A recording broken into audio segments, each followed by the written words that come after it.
think we should look at the history of religion and be fascinated by it, just as we look at the history of art and so on.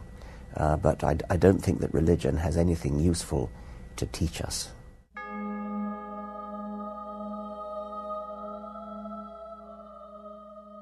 One of the main reasons why people are religious is because they're persuaded by the apparent design of living things, and that's completely destroyed by Darwin. If you actually read any book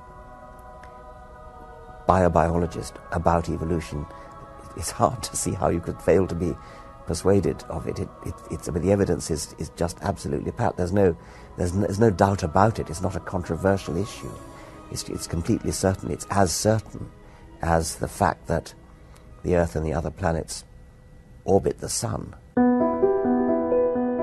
More than 40% of the American population, if opinion polls are to be believed, think that the world is less than 10,000 years old. And that's a shocking figure. It shows deep, profound ignorance. It sounds very laudable to teach the controversy, to teach both theories, but there aren't two theories. There's only one theory around. There's only one game in town as far as serious science is concerned. Of course, you get negative reactions from creationists, but who cares about creationists? They don't know anything.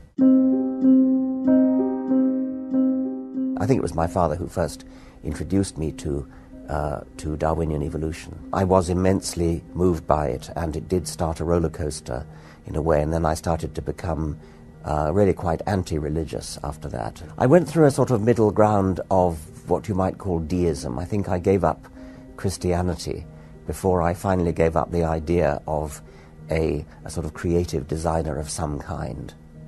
Darwin made it possible to be an intellectually fulfilled atheist.